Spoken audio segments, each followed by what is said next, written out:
अस्सलामुअलैकुम। न्यू पाकिस्तान के साथ मैं हूँ हिना सलमान। सुबह बखैर आप लोगों को। सबसे पहले हम बात करेंगे शो के आगाज़ में एशिया कप के हवाले से। एशिया कप जो है टूर्नामेंट आज जो है खेला जाएगा। दो अहम मुकाबले शायकीन के लिए खासे दिलचस्प साबित हुए। दुबई में श्रीलंका ने हांगकांग को 4 विकेटों से शिकस्त देकर अपनी मुहिम को कामयाबी के साथ आगे बढ़ाया, जबकि अबूधाबी में मुत्तहिद अमारात ने शानदार खेल पेश करते हुए ओमान को 42 रन के वाज़े मार्जिन से मात दी। दुबई में खेले गए मैच में श्रीलंका ने टॉस जीतकर हांगकांग को बैटिंग की दावत दी। हांगकांग ने मुहतात अंदाज में इनिंग्स का आगाज किया। मुकर्रर 20 ओवर्स में 4 विकेटों के नुकसान पर 139 रन बनाए। हांगकांग की जानिब से नज़ाकत खान ने शानदार बैटिंग करते हुए 52 रन की नाकाबिल शिकस्त इनिंग्स खेलकर कहते हैं कि 2 बुलंद बाला छक्के और 4 शानदार चौके शामिल कर दिए। इंशेरित ने भी 48 रन बनाकर टीम के मजमूई तौर पर उनको सहारा दिया, जबकि जिशान अली ने 23 रन का इजाफा किया। श्रीलंका के बॉलर्स की बात की जाए तो दुष्मंता चमेरा सबसे कामयाब रहे, जिन्होंने 2 खिलाड़ियों को आउट किया, जबकि विनिंदन सोरांगा और दशिन शनाका एक विकेट हासिल की। हदफ के ताकुब में श्रीलंकन टीम ने आगाज में तो मुहतात अंदाज से किया, लेकिन पहली विकेट महज 26 रन पर उनकी गिन गई। कौशल मैंडिस 11 रन बनाकर आउट हुए। ताहम दूसरे एंड पर प्रथम नसांका ने शानदार बैटिंग का मुजाहरा किया। उन्होंने तकरीबन 68 रन की जारहाना इनिंग्स खेलकर, जिससे 2 छक्के और 6 छक्के और 6 चौके वो शामिल थे। नस्कराना आउट हुए और लेकिन उनकी इनिंग्स ने श्रीलंकन को कहते हैं जीत की बुनियाद रख दी। इनके अलावा कोशाल परेरा और विंदर हसरंगा ने 20-20 रन स्कोर किए, जबकि कामिल मुशरावा ने 19 रन बनाए। श्रीलंका ने यह हदफ 19वें ओवर में 6 विकेटों के नुकसान पर पूरा कर लिया। नसंका को मैच का बेहतरीन खिलाड़ी करार दिया गया और हांगकांग के बॉलर्स में यासिर मुर्तजा जबकि ओशे शुक्ला, एहसान खान और एजाज खान ने एक विकेट हासिल की। अबूधाबी में होने वाले दूसरे मैच में ओमान ने टॉस जीतकर यूएई को बैटिंग की दावत दी। मुत्तहिद अमारात के ओपनर्स ने शानदार बैटिंग का मुजाहरा किया और टीम को मुस्तहकम आगाज फराहम किया। मोहम्मद वसीम ने 3 छक्कों और 6 चौकों की मदद से 69 रन की जारहाना इनिंग्स खेली और अनआउट रहे, मतलब कि बिल्कुल आउट ना हुए। उनके साथ आलिशान शाफरू ने भी जिम्मेदाराना तौर पर मुजाहरा करते हुए 51 रन की दिफ सेंचुरी स्कोर की। मुकर्रर 20 ओवर्स में यूएई ने 5 विकेटों के नुकसान पर 172 रन बनाए और ओमान को 173 रन का हदफ दिया। हदफ के ताकुब में ओमान की टीम दबाव का शिकार नजर आई और 19वें ओवर में 130 रन बनाकर आउट हो गई। यूएई ने यह मैच 72 रन ने अपने नाम कर लिया। जहां एक तरफ इवेंट दिलचस्प मुकाबलों से आगे बढ़ रहा है तो दूसरी जानिब एक बड़ा तनाज़ा जन्म ले चुका है। पाकिस्तान क्रिकेट बोर्ड ने वाज़े ऐलान किया है कि अगर मैच रेफरी एंडी पारक्राफ्ट को फौरी तौर पर एशिया कप से हटाया ना गया तो कौमी टीम मजीद मैचेस में शिरकत नहीं करेगी। पीसीबी ने आईसीसी को बाज़ाब्ता तौर पर आगाह किया है कि ये मैच रेफरी ने बाज़ाब्ता अखलाक के एमसीसी कवानीन की खिलाफ वर्जी की है और चेयरमैन पीसीबी और एशियन क्रिकेट काउंसिल के सरबराह मोहसिन नकवी ने समाजी राब्तों की वेबसाइट एक्स पर एक ट्वीट के जरिए मौक़िफ़ इख्तियार किया है कि पीसीबी ने ना सिर्फ शिकायत दर्ज कराई है बल्कि इस बात पर भी जोर दिया कि खेल के वकार को मजरूह करने वाले इक़दामात को बर्दाश्त नहीं किया जाएगा। ज़राए के मुताबिक एशियन क्रिकेट काउंसिल की जानिब से भारतीय टीम पर जुर्माना आयद किए जाने का इम्कान है और याद है कि गुज़श्ता रोज़ पाकिस्तान को शिकस्त देने के बाद भारतीय खिलाड़ियों ने स्पोर्ट्समैन स्पिरिट की खिलाफ वर्जी करते हुए पाकिस्तानी खिलाड़ियों से हाथ ना मिलाया। इसके अलावा टॉस के मौके पर भी मैच रेफरी ने दोनों कप्तानों को हाथ मिलाने की हदायत से रोक दिया गया कि बिल्कुल हाथ ना मिलाया जाए, जिस पर पाकिस्तान ने सख्त रद्द अमल का इजहार किया। यूं एक तरफ तो इवेंट में श्रीलंका यूएई की फतूहात ने पॉइंट्स टेबल पर दिलचस्पी बढ़ा दी, दूसरी तरफ पाकिस्तान और मैच रेफरी के तनाज़ुर ने टूर्नामेंट के मुस्तकबिल पर सवालिया निशान खड़ा कर दिया है। तो सारे सूरत हाल पर हम बात करेंगे और बात करने के लिए हमारे साथ मौजूद है सीनियर स्पोर्ट्स एनालिस्ट हाफिज मोहम्मद इमरान, जिनको मैं शो पे वेलकम करती हूँ। जी अस्सलाम वालेकुम हाफिज साहब। वालेकुम अस्सलाम, बहुत शुक्रिया। बहुत लंबा इंट्रोडक्शन हो गया था क्योंकि इतने 2 मैचेस हुए हैं और 2 मैचेस के साथ साथ एक कंट्रोवर्सी चल रही है, तो इस हवाले से भी हम बात करेंगे। तो सबसे पहले हम बात करते हैं श्रीलंका और हांगकांग के मैच के ऊपर। आप इसको किस जाविये से देख रहे हैं? देखिए, बात यह है कि ये जो मैच पाकिस्तान और इंडिया के माबैन चल रहा है ना, इसके सामने अगर 200 मैच भी चल रहे हो ना तो उसके ऊपर बात कोई भी नहीं करेगा। सब लोगों की तवज्जो और निगाहें इसी जानिब लगी होंगी। ये इंडिया और पाकिस्तान के माबैन एक मैच जो कि खेल के मैदान में और खेल के मैदान से बाहर खेला जा रहा है, उस पर क्या पेशरफ्त हो रही है, उस पर क्या होना चाहिए, ये कैसे हो रहा है। तो ये आपकी बात ठीक है कि 2 मैचेस खेले गए, लेकिन पाकिस्तान में जो बातचीत हुई है, इंडिया में जो बातचीत हुई है और दुनिया क्रिकेट में जो बातचीत हो रही है, और वो पाकिस्तान इंडिया के बारे में बात होती है। आई जहां थिंक तक जब ताल्लुक इस एशिया चीज कप का है, आता है तो बात ही पाकिस्तान और इंडिया के बारे में ही होती है, इसके अलावा किसी चीज के बारे में नहीं होती। वर्ल्ड कप आ जाए, T20 का आ जाए, चैंपियंस ट्रॉफी आ जाए, और ये सारी की सारी मनफी बातचीत जितनी भी होती है, इस सारे का क्रेडिट जाता है नरेंद्र मोदी को। हमारे हमसाया मुल्क है, उसके वजीर आजम है नरेंद्र मोदी साहब। ये सारा उनकी एक मनफी सियासत को, पाकिस्तान मुखालिफ सियासत को, पाकिस्तान मुखालिफ बयानियों को, झूठों की सरकार है बुनियादी तौर पर। वहां पर उन झूठों की सरकार को सारा का सारा क्रेडिट जाता है कि वो खेल को, जैसे शुरफा का खेल कहा जाता है, उसे दागदार करने की भरपूर कोशिश कर रहे हैं। और ये पहला मौका नहीं है। पाकिस्तान के साथ बायलैटरल सीरीज नहीं खेलते हैं, WTC जो कि वर्ल्ड टेस्ट चैंपियनशिप है, उसमें कोई मैचेस नहीं होते हैं। ये ICC किस बला का नाम है, किस चिड़िया का नाम है, इसकी क्या हैसियत और वक़्त है? इसको तो माइकल होल्डिंग साहब ने कहा था कि ये इवेंट मैनेजमेंट कंपनी है, तो इनको तो कुछ खड़े होना चाहिए। और उसके साथ साथ ऑस्ट्रेलिया, इंग्लैंड, न्यूजीलैंड, ये जो तमाम बड़े ममालिक हैं जो आजादी इजहार का बड़ा प्रचार करते हैं, अलमबरदार बनते हैं, मुसावात की बात करते हैं, बराबरी की बात करते हैं, हुकूक की बात करते हैं, स्पोर्ट्समैन स्पिरिट की बात करते हैं, तो इन तमाम ममालिक को भी तो खड़ा होना चाहिए ना। ताकत का तवाजुन बरकरार रहना चाहिए, और किसी को भी खेल के नाम पर इस किस्म की जो बदतहजीबी है, बद इखलाकी है, उसकी तो इजाजत नहीं दी जानी चाहिए। आप वहां पर खेलने के लिए आए हैं और आप कह रहे हैं कि हमने जवाब दिया है। भाईजान, आपको मैदान, जंग के मैदान में नाकामी हुई है, मोदी साहब को जवाब अपनी कौम को देना है। उनके तैयारे गिरे हैं, उसका तो आज तक वो जवाब दे नहीं पाए हैं। और पाकिस्तान के साथ क्रिकेट मैच खेलकर कह रहे हैं जी हमने प्रॉपर रिप्लाई दिया। भाईजान, जाए वहां पे जहां पे काम आप कर रहे थे, उनको जाके कहें वहां पर जवाब दें। अगर खेल के मैदान में रिप्लाई का तो कोई ताल्लुक ही नहीं है। बिल्कुल ऐसा ही है। आपने तो सरेंडर किया है, मैं नहीं कह रहा। ये राहुल गांधी कह रहे हैं कि सरेंडर मोदी हैं, मैं तो नहीं कह रहा। राहुल गांधी को जाके पूछे उसने क्यों कहा सरेंडर, तो आपके तो अपने मुल्क में लोग आपको कह रहे हैं कि आपने सरेंडर किया है। जवाब आपने वहां पर देना है। यहाँ पर आपने ताल्लुकात को बेहतर बनाना था, आपने मामलात को बेहतर अंदाज में चलाना था। अगर आपने जवाब देना तो जाके डोनाल्ड ट्रंप को दें, जो पिछले 10 मई से लेकर अब तक दर्जनों मरतबा ये कह चुके हैं कि इंडिया के तैयारे गिरे हैं, इंडिया के तैयारे गिरे हैं। जिनको जवाब देना है उनको जवाब दें। आपने हमसे बातचीत करनी है, हाथ मिलाने हैं, क्रिकेट खेलनी है। जो वहां पर खेलने के लिए आए हैं वो तो आप कर नहीं रहे हैं। बिल्कुल ऐसा ही है। क्रिकेट में डिप्लोमेसी नहीं होनी चाहिए, सियासत नहीं होनी चाहिए, इन चीज़ों से बालातर है। क्रिकेट और गेम है, गेम को गेम के अंदाज में खेला जा सकता है और खेलना भी चाहिए। अच्छा, मुझे बताएं कि मैचेस के ऊपर थोड़ा सी बात कर लेते हैं, फिर हम आएंगे प्रॉपरली के जो एक तनाज़ा चल रहा है पाकिस्तान इंडिया के हवाले से, मैच के हवाले से, रेफरी के हवाले से। तो कल का मैच आपने कैसे विटनेस किया, क्या समझते हैं? अगर हम थोड़ी सी श्रीलंका और हांगकॉन्ग की बात करें तो देखिए, कोई मुवाजना नहीं है ना श्रीलंका और हांगकांग की। इवन श्रीलंका का किसी और भी जितने भी ममालिक एशिया कप क्रिकेट टूर्नामेंट में खेल रहे हैं, श्रीलंका वर्ल्ड चैंपियन है। श्रीलंका बड़े शानदार खिलाड़ियों का मुल्क है। इस वक्त भी उनके पास बड़े बहुत अच्छे और बासलाहियत खिलाड़ी मौजूद हैं जो आपको हर फॉर्मेट में परफॉर्म करते हुए दिखाई देते हैं। टेस्ट क्रिकेट में उनकी परफॉर्मेंसेज आपको नजर आती हैं। हांगकांग का उनके साथ कोई मुवाजना और मुकाबला नहीं है। और उन्होंने पहला मैच बांग्लादेश के खिलाफ खेला था, वहां पर भी उन्होंने बासानी कामयाबी हासिल की थी। इसलिए ये एक इस तरह के मैचेस सिर्फ और सिर्फ आप इनको ये कह सकते हैं, हाँ, प्रैक्टिस है। मतलब एक ये है कि उनको प्रैक्टिस मिल जाती है। जो एसोसिएट कंट्रीज हैं उनको अपनी सलाहियतों का अंदाजा होता है कि उनको और क्या कुछ किस अंदाज से बेहतर करने की जरूरत है। लेकिन कल के मैच में जो हांगकांग की टीम है, आप उसको कह सकते हैं कि उन्होंने जान मारी है।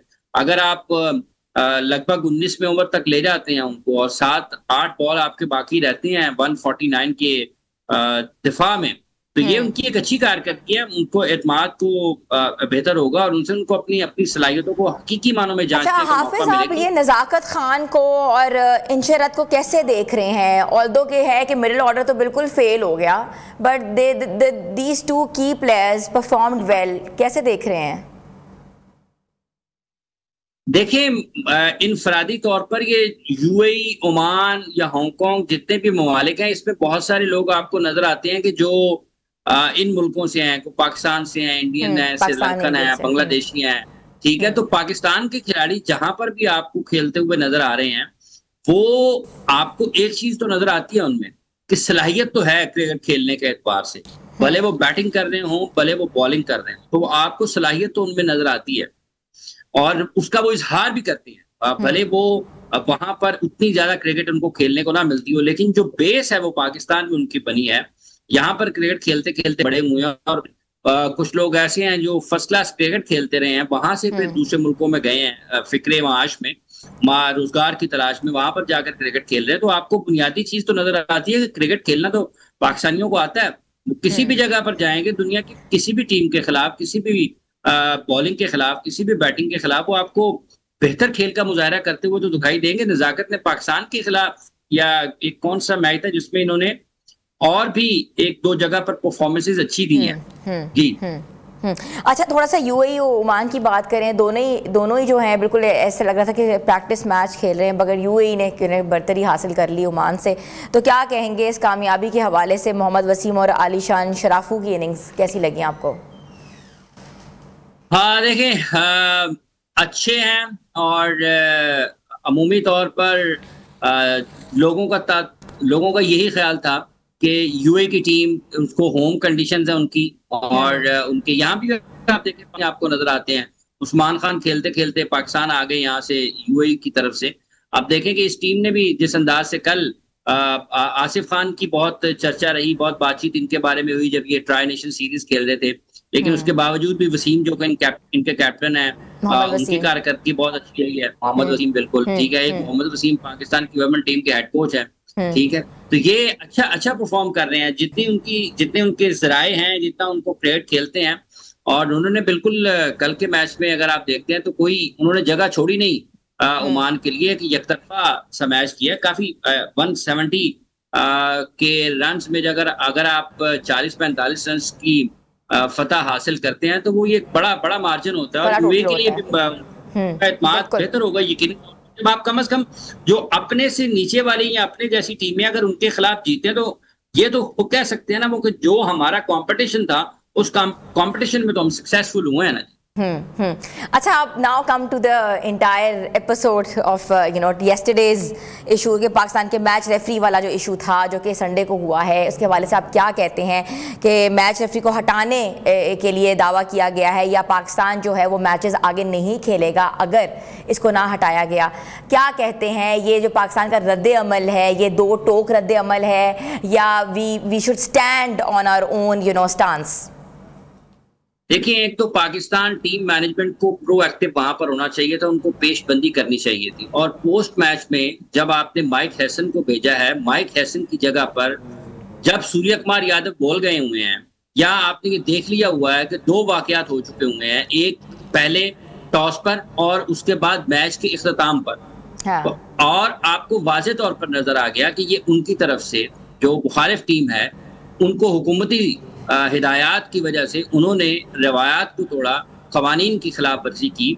तो फिर आपको पोस्ट मैच में आकर ये जरूर बताना चाहिए था कि पाकिस्तान का मौकफ क्या है। ये नहीं हो सकता, आप खाली जगह नहीं छोड़ सकते हैं किसी भी जगह पर कि जब आपके मुल्क के बारे में बात हो, आपके रियासती इदारों के बारे में बात हो, आपके मुल्क पर इल्जामात लगें और वहां पर आप अपनी जगह खाली छोड़ दें। आपको ये पेशबंदी करनी चाहिए थी, आपको ये तवक्को होनी चाहिए थी। इसके बगैर तो इसका मतलब ये कि आप बहुत पीछे सोच रहे थे उनसे कि वो वहां पर आकर कोई हाथ थोड़ा पहनाएंगे। अगर उन्होंने हाथ पिलाने से इनकार कर दिया, अंपायर सारा टाइम जो है एक अंपायर वो सिर्फ इसी इंतजार में था कि कब इंडियन टीम अपील करती है और वो उंगली खड़ी करते हैं, ठीक है। तो आपको ये सारी चीजों को देखते हुए माइक हैसन की जगह पर प्रेस कॉन्फ्रेंस में पाकिस्तान के कप्तान को और पाकिस्तान के मैनेजर को आना चाहिए था और एक स्टेटमेंट देना चाहिए था। और पाकिस्तान के कप्तान को जो बातें उनके बारे में हुई हैं, ये जो वाकयात हुए हैं, मैनेजर को वहां पर आकर बड़े भरपूर अंदाज में इसका जवाब देना चाहिए। तो जहां तक ताल्लुक पाकिस्तान क्रिकेट बोर्ड के इस मौकफ का है, देखें एशियन क्रिकेट काउंसिल के सदर को सामने आना चाहिए। अभी जो ढाका में मेरा ख्याल एक मीटिंग हुई थी, वहां पर सारे के सारे एसीसी के मेंबरान इकट्ठे कर लिए थे। पाकिस्तान क्रिकेट बोर्ड के चेयरमैन की तो बहुत बात सुनी जाती है, वो एशियन क्रिकेट काउंसिल के सदर भी हैं, उनके कहने पर मीटिंग का इनेकाद हुआ। कुछ लोग जो नहीं आना चाह रहे थे वो भी आए, उनका इतना असर रखते हैं वो, इतनी लोग दुनिया में उनकी बात मानी जाती है, इतना लोग उनको कदर की निगाह से देखते हैं। तो यहाँ पर भी उनको वैसे ही सफारतकारी या वैसे ही ताल्लुकात को आजमाना चाहिए, इस्तेमाल करना चाहिए जो उन्होंने ढाका में एशियन क्रिकेट काउंसिल की मीटिंग के मौका पर इस्तेमाल किए थे। तो इन तमाम ये बताएगा कि उस्मान वाले को एकदम सस्पेंड कर देना, तो ये जो रद्द अमल है, ये जो इम्पैक्ट है, ये ठीक है आपके ख्याल में? देखें, वाला साहब के बारे में कोई अच्छी राय तो लोगों की है नहीं, ठीक है, वो कैसे अफसर हैं, उनके काम का अंदाज बताया जाता है। लेकिन इस एक मौका पर पाकिस्तान क्रिकेट बोर्ड अगर ये समझता है कि इस किस्म के कामों से उनको अंदरूनी तौर पर कोई फायदा हो सकता है, तो वो बहुत सारी ऐसी गलतियां पहले भी कर चुके हैं। कोई भी काम ऐसा नहीं होना चाहिए कि जिससे आपके मसाइल में इजाफा हो। वाला साहब को फारिग किया, 10 और लोगों को फारिग करते, हो सकता है उनकी जगह पर किसी और अपने बंदे को लाना हो। लेकिन जहां तक ताल्लुक इस चीज का है कि क्या अगर उन्होंने डिले किया है तो फिर डिले तो पाकिस्तान टीम मैनेजमेंट ने भी किया है। इनको भी नहीं छोड़नी चाहिए थी जगह, इनको भी आकर बयान देना चाहिए था सूर्य कुमार यादव के जवाब में, और जो शुरू से टॉस से लेकर अब तक हुआ इनको भी करना चाहिए था। अच्छा, क्यों कोई प्लानिंग क्यों नहीं गई? आपको पता था कि आप अपने रवायती हरीफ के साथ मैदान में उतर रहे हो, why there was no plan? क्योंकि रिटेलिएशन तो आनी थी, ये तो हम एक्सपेक्ट कर रहे थे कि इंडियन फैन से आएगी या किसी ना किसी टीम मेंबर से आएगी, कुछ ना कुछ होना था। लेकिन क्यों नहीं प्रॉपर प्लानिंग की गई और क्यों नहीं अपने प्लेयर्स को मोटिवेट किया गया या बताया गया कि आपका मौकफ क्या होना चाहिए, या आपने किस तरीके से मैदान में उतरना है, या आपने पोस्ट मैच सेरेमनी में बैठना है? देखें, यही अर्ज कर रहा हूं ना, अगर ये सारी चीजें भी क्या उस्मान वाला ने करनी थी? ये तो वाला ने नहीं करनी थी ना, ये तो पाकिस्तान टीम के मैनेजर जो वहां पर मौजूद है कि ये सारे तस्वीरें उतरवाने के लिए हैं, खिलाड़ियों से हाथ मिलाने के लिए हैं। मैनेजर का क्या सिर्फ यही काम होता है कि जुर्माने कर देने हैं? ये जब इस किस्म के हालात होते हैं तो आपकी इंतजामी सलाहियतों का इम्तहान उस वक्त होता है कि आपने मौके के मुताबिक किस तरह से रद्द-ए-अमल देना है, मुजाहिरा करना है। तो उसमें तो पाकिस्तान क्रिकेट टीम मैनेजमेंट के ऊपर एक सवाल उठता है कि उन्होंने ये क्यों नहीं किया। वो ये कह सकते हैं हमारी हिकमत अमली थी, हम जाएंगे, हमने नहीं जाना चाहिए। लेकिन अगर आपके सामने आपके मुल्क के बारे में, आपकी फौज के बारे में, आपके रियासती इदारों के बारे में और आपके मुल्क की साख के बारे में बात होती है, आप कैसे उस जगह को खाली छोड़ सकते हैं उसको जवाब दिए बगैर? आपने जवाब देना है। ये बिल्कुल वैसे ही मामला होता है कि जब आप सफारती सतह पर किसी भी जगह पर बैनुल अक़वामी मामलात में बैठक होती है, बड़े मुल्क इकट्ठे होते हैं और आपके वो मुल्क जिनके साथ आपके सफारती ताल्लुकात ठीक नहीं होते हैं, वहां पर आपके वज़ीर ख़ारजा जाते हैं। आप अपने वज़ीर ख़ारजा की जगह पर खाली जगह नहीं छोड़ सकते। जयशंकर पाकिस्तान में आए थे ना, क्यों आए थे? इसीलिए आए थे कि जगह खाली नहीं छोड़नी थी। तो पाकिस्तान टीम मैनेजमेंट को मैनेजर एंड कैप्टन, मैनेजर और कप्तान, इनको पोस्ट मैच में आकर लोगों को बताना चाहिए था, जवाब देना चाहिए था। वो माइक हैसन का क्या लेना देना पाकिस्तान के साथ इस मामले में? वो आकर क्या जवाब देंगे? मैनेजर और कप्तान, इन दोनों का काम था, इन्होंने वहां पर आना है। जहां तक ताल्लुक इस चीज का है, बिल्कुल हाफिज साहब, हम इधर से ही वापस शुरू करेंगे क्योंकि ये बहुत एक इम्पॉर्टेंट एपिसोड है, इम्पॉर्टेंट चीज़ है जिसको हम डिस्कस कर रहे हैं। हमने छोटी सी ब्रेक पे जाना है, ब्रेक के बाद हम वापस आ रहे हैं। आप देख रहे हैं न्यू पाकिस्तान।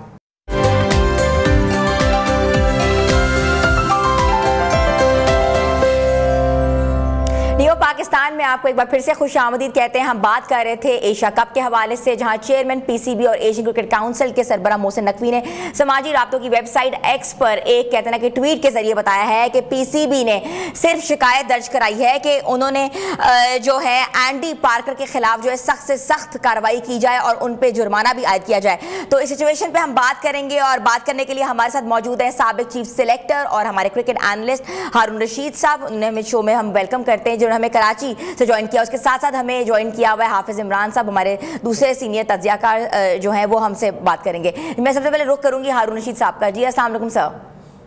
वालेकुम अस्सलाम, कैसी हैं आप? ठीक हैं? बिल्कुल ठीक सर, लेकिन ये कि तो मौसम थोड़ा सा ख़राब लग रहे हैं और एशिया कप है और एशिया कप का पाकिस्तान इंडिया का जो मैच का सबसे बड़ा टकराव था उसमें एक बहुत ही कहते हैं ना कि बदमज़गी हो गई है, क्या कहेंगे? बिल्कुल, इसमें तो कोई शक नहीं है कि बदमज़गी हो गई है और वो भी इसमें सबसे बड़ा रीज़न जो है वो इंडिया है।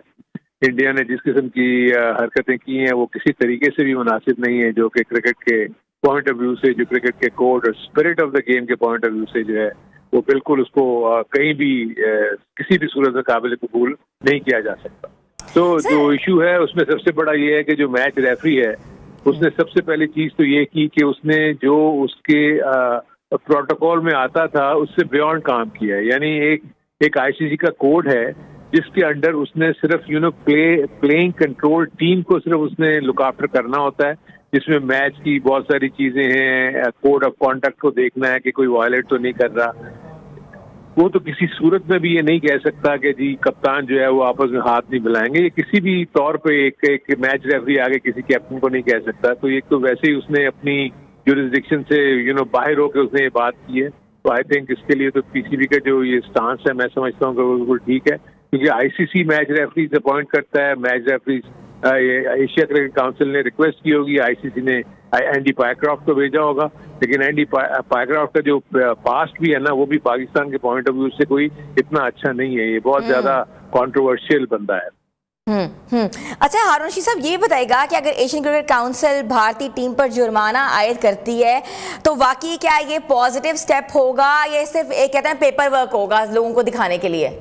नहीं, तो जो भी चीज होगी वो तो लोगों को दिखाने के लिए होगी। देखें, एक चीज अपने ज़हन में रखें कि स्पिरिट ऑफ द गेम में ये जरूर कहा गया है, लेकिन ये कंपल्शन नहीं है कि लोग जो हैं वो एक दूसरे के साथ हाथ मिलाएं।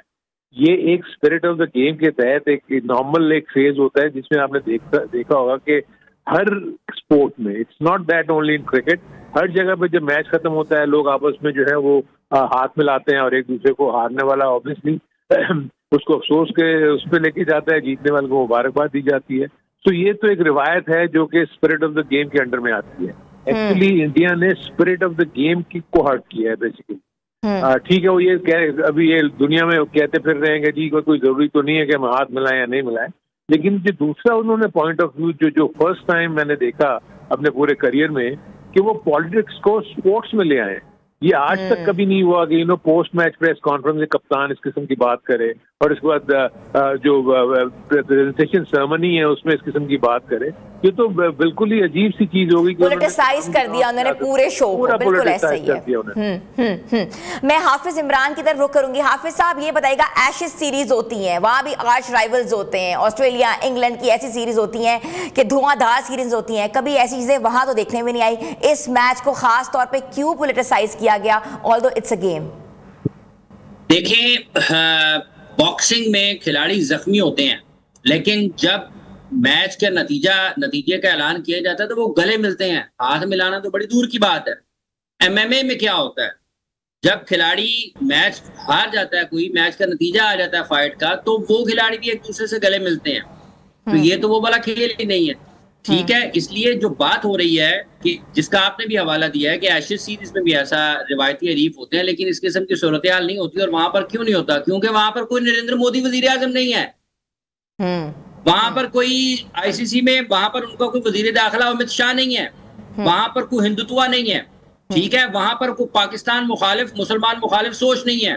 वहां पर ये नहीं है कि सिर्फ एक ही कौम को, एक ही मजहबी ख्यालात रखने वालों को, कायद रखने वालों को जिंदा रहने का और जीने का हक हासिल है। वहां पर ये नहीं है।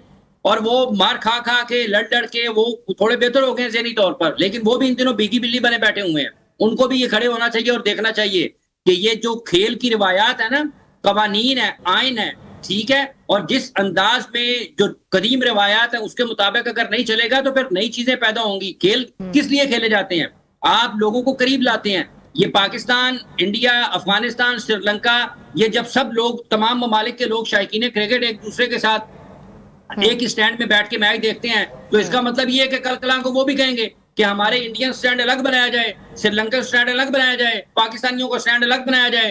तो ये तो तकसीम है, खेल तो मुत्तहिद करते हैं। तो ये तो नरेंद्र मोदी का फॉर्मूला ये है। जिस तरह से अभी हारून रशीद साहब कह रहे हैं कि सूर्य कुमार यादव ने पोस्ट मैच में जो बातें की हैं, क्या वो किसी कप्तान की बातें हैं? वो पोस्ट मैच में आप आके अपने पहलगाम के लोगों को याद कर रहे हैं, तो आप दुनिया में जो नफरत और फसाद और जो दहशतगर्दी आपने फैलाई है, वो जो आपने हरदीप सिंह नजर के ऊपर आपके अटैक हुए हैं, जो आपने कनाडा में सिखों को मारा है, तो फिर उनका भी नाम ले कि वहां पर भी आपकी मोदी सरकार ने लोगों को मार रहे हैं, जाके अमेरिका में अटेम्प्ट कर रहे हैं, कनाडा में लोगों को मार रहे हैं। जस्टिन ट्रूडो ने कितनी मरतबा प्रेस कॉन्फ्रेंस की है कि इंडिया स्टेट टेररिज्म कर रहा है कनाडा में, उसका किसने जवाब देना?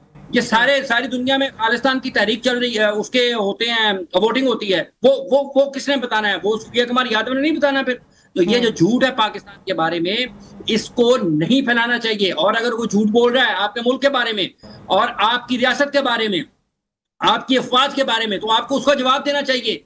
इसलिए इस सारी चीजों का जिम्मेदार कोई और नहीं है, सिर्फ नरेंद्र मोदी है। मुतासब, दहशतगर्द, ज़हनी बीमार है वो, ठीक है, ज़हनी तौर पर दहशतगर्द है। और वो अपनी इस मनफी ज़हनियत को, शिद्दत पसंदी की सोच के जरिए वो इस शुरफा के खेल को भी तबाह करने के दर पे है। उस नैरेटिव को डेफेमेशन के जरिए फैलाया जा रहा है। मैं हारून रशीद साहब, मैं आपकी तरफ रुख करूंगी। ऑब्वियसली आप साबिक चीफ सेलेक्टर रहे हैं, आपको गेम के अंदर जो सर्कमस्टेंसेस होते हैं उसका पता होता है। क्या हमारे कप्तान को जवाब देना जरूरी था आफ्टर पोस्ट मैच, और पोस्ट मैच में शिरकत कितनी इंपॉर्टेंस रखती थी? नहीं, देखिए, इसमें तो अब सिलसिला ये है कि अगर एक आपका जो ओपोनेंट है वो आपको इस किस्म की हरकतें कर रहा है जिसमें वो ये दुनिया को ये बता रहा है कि जी हमसे बात नहीं करना चाहते, तो फिर ऑब्वियसली हमने भी तो उसी तरीके से जवाब देना था ना। आई थिंक सलमान अली आगा का ये स्टांस बिल्कुल ठीक था कि उन्होंने वो जाके पोस्ट मैच उसमें सेरेमनी में हिस्सा नहीं लिया, क्योंकि पाकिस्तान ने भी तो अपना प्रोटेस्ट शो कर रहा है ना। हम कब तक ये चीजें करते रहेंगे कि जी इंडिया ठीक है जी, बड़ी टीम है, और ये है कि आईसीसी में उसका पूरा असर रसूख है, एसीसी में अब तक पाकिस्तान के पास एसीसी का जी बागडोर है, लेकिन मेजॉरिटी ऑफ द केसेस में अगर आप देखेंगे तो इंडिया ही डोमिनेट करता है ना। सारा कमर्शियल जो रेवेन्यू है सब कुछ जो इंडियन आप देख रहे हैं स्पॉन्सर्स हर जगह पे वही लोग होते हैं। तो मेरे अपने नजदीक हमारा स्टांस भी बड़ा स्ट्रांग होना चाहिए। जो भी जैसे हाफिज इमरान कह रहे थे तो ठीक है, उन्होंने तो एक बिल्कुल ही डिफरेंट पर्सपेक्टिव आपको बता दिया ना। मैं तो आपको स्पोर्टिंग कॉन्टेस्ट में एक बात कर रहा हूँ, लेकिन जो इंडिया का स्टांस नजर आ रहा है, जिस तरीके से वो हरकतें कर रहे हैं, आई थिंक वो किसी भी सूरत में मुनासिब नहीं है। और आप देखें इनके प्लेयर्स भी मजबूर हैं, ये सब ये बातें कर रहे हैं इस वक्त दोनों।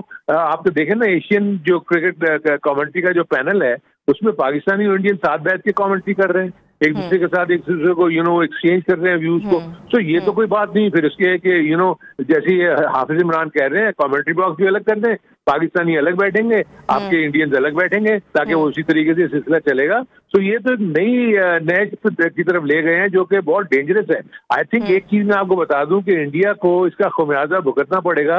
वो ये समझ रहे हैं कि जैसे वो बहुत ज्यादा डोमिनेंट फोर्स है क्रिकेट में, लेकिन ऐसा नहीं है। उनके प्लेयर्स को मैं देख रहा हूँ, मैं इवन गवास्कर को भी देख रहा हूँ कि वो ऐसे ऐसे सीनियर एलिमेंट के लोग जो हैं वो भी इस किस्म की बातें कर रहे हैं जो मेरे अपने नजदीक बिल्कुल ही नामुनासिब है। मैं समझता हूँ कि उनकी अपनी कंट्री में उन्होंने रहना है, वहां पर जैसे अभी इन्होंने हिंदुत्व का जिक्र किया कि वहां पर तो इस किस्म की वॉलेटाइल फोर्सेज मौजूद हैं जो कि किसी के ऊपर हमला कर सकती हैं। तो मेरे नजदीक ये बिल्कुल गलत बात है और आईसीसी को डेफिनेटली एक्शन लेना चाहिए। पाकिस्तान ने एक स्टांस लिया है और उन्होंने बिल्कुल सही कहा है कि एंटी बायक्रॉफ्ट को जो है वो मैच रेफरी के जो पैनल से निकाल। थैंक यू सो मच हारून रशीद साहब, साबिक चीफ सिलेक्टर, हमारे स्पोर्ट्स एनालिस्ट हमारे साथ थे। उनके साथ हाफिज इमरान साहब जो सीनियर स्पोर्ट एनालिस्ट हमें ज्वाइन किया हुआ था। आज हम बात कर रहे थे एशिया क्रिकेट के ऊपर। एशिया क्रिकेट पे जो इतना बड़ा एपिसोड हुआ है पाकिस्तान इंडिया के मैच के ऊपर, जहाँ रेफरी को हटाने का पाकिस्तान ने मुतालबा किया और ये कहा गया है कि इन पे भारी से भारी जुर्माना आयद किया जाए, क्योंकि इन्होंने दो टीम्स को एक तरह से कहते हैं कि इश्तियाल में डाला है और हाथ ना मिलाने के लिए कहा है। इसके साथ साथ और भी बहुत से वाकयात हुए हैं जिनका हमने जिक्र किया है। तो व्यूअर्स, हम आपको अपडेट करते रहेंगे। छोटी सी ब्रेक पे जाना है, ब्रेक के बाद हम वापस आ रहे हैं। आप देख रहे हैं न्यू पाकिस्तान।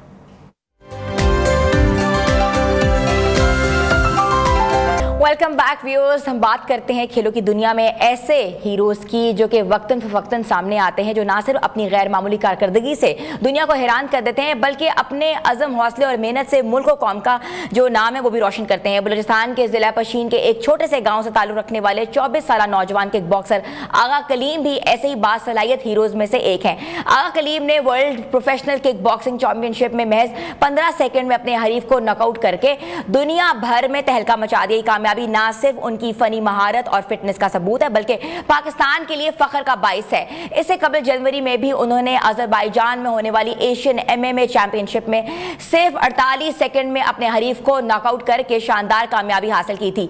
इनकी शानदार फतुहात ने यह साबित किया है कि वसाइल की कमी, हुकूमती अदम-ओ-तवज्जुही और बैनुल-अक़वामी सतह पर कम मौक़े के बावजूद भी अगर जज्बा और मेहनत हो तो कोई रुकावट रास्ता नहीं रोक सकती। आगा कलीम अब भी एक बार फिर अजरबैजान में होने वाली फाइट में मुल्क का परचम बुलंद करने के लिए पुरअज़म है। ताहम इस वक्त वो माली मुश्किलात का शिकार हैं। ना उनके पास टिकट है, ना पैसे हैं और ना ही रिहाइश के अखराजात का इंतजाम है, लेकिन उनके हौसले और अज़म आज भी बुलंद है। ये कहानी महज एक खिलाड़ी की कामयाबी की नहीं है, बल्कि एक ऐसे नौजवान की है जो अपनी सलाहियतों के बलबूते पर दुनिया को ये बता रहे हैं कि पाकिस्तान में टैलेंट की कोई कमी नहीं है।